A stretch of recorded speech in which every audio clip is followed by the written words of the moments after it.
At 1:31, a student reported gunfire north of the Lone Star Kingwood campus.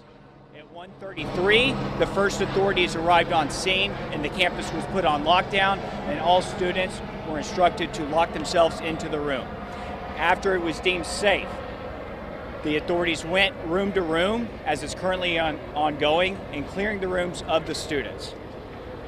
At the moment, there have been no casualties, and there have been only 2 reports of injuries. One student for an anxiety attack and a second student for a panic attack. At the moment, those are the details that we have. If we have any questions over the logistics of the dispatch, Chief Willingham can handle those. I'll take a few questions related to the logistics right now. So you talk about the response. Obviously, no active shooter, but there's several SWAT teams here, different agencies. Sure. So much law enforcement.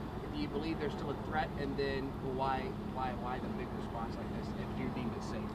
Well, we haven't deemed it safe yet. We're still doing a room-to-room search, and it's a rather large campus, so we need all the hands we can get, set up perimeters and whatnot. So at this point, we suspect that there's not going to be an issue, but we don't know for sure. So out of preponderance of caution, we're treating it as a real thing. In the back of your head now, at this point, with no traumatic injuries from like a shooting or something along those lines, do you suspect that this is a prank call? And if it is, your message to the person who called on this chaos? It's not a prank call. We actually spoke directly with the person that reported it, and they heard what they heard. So they reported this in earnest. Did they say the shot came from inside the building or outside the building? Outside the facility. They're not sure exactly from where, but it was multiple. I saw on Twitter Sheriff Gonzalez replied to someone's tweet saying that the thought might be that it was a car that was backfiring in the parking lot. Is that? That was the original before we spoke directly to the reporting person, but then when we found out that there was 20 sounds like that, we assumed that somebody had fired some type of weapon. It very well could be off campus though. As you see, there's woods around us, and we also have issues with poachers and things like that in those woods, and the echo can fool people. Without saying that, is there any specifics you can give to that original report to the person who called 911 now saying that you talked to them? What did that person report? I'm sorry, I didn't hear the question. The original report, what did the person, now that you talked to that person, what did they say? Can you give any specifics without going into the investigation? She called in panic, reporting shots fired. So in her mind, it was real. I'm sorry, I can't hear you. Student. Yes, a student reported it, yes. How many agencies are here working in this? That's hard to count. I can tell you that probably at least a dozen. We have folks from multiple counties, multiple cities, ISDs, our own, of course, and some federal. The students going back home, they were escorted out? That's what I heard?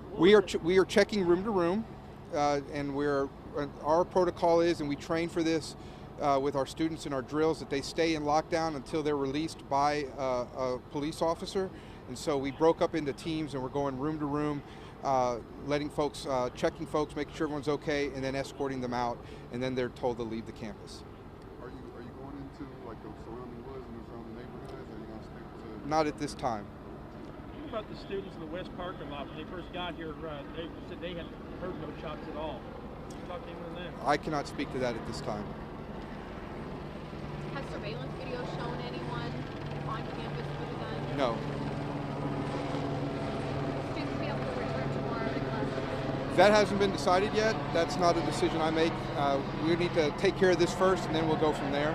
But we'll communicate with our student body and our faculty and staff, and give them appropriate information. If they could just follow the normal means of communication we use for emergencies, LSC alert, our website, email, and social media. But we will communicate. Have you had any similar reports? Anything like this? Not here, no. It was just one report, right? We had a couple of people call it in. That's pretty much all I have right now. We'll as soon as we do a clearance and we get all clear, we'll do another a chance for more questions. Maybe I have more information by the time. Okay. Is there any chance you can just tell us how many rooms specifically had to be cleared? How many buildings here? How many rooms? Do you know? We have 9 buildings, and most of them are multi-story. Right. So a lot of classrooms. I can't tell you the exact number of But classrooms. officers had to go room by room. room by room, and door by door, closet by closet, every single nook and cranny. Roughly how many students were on campus and staff members? That I do not know. How many what? students are usually on campus about this time? About this time, probably about 4,000, 4,000 students. Do you believe they were all on 4,000 on campus at the time? There may have been early afternoon at 1:30. Thank you very much.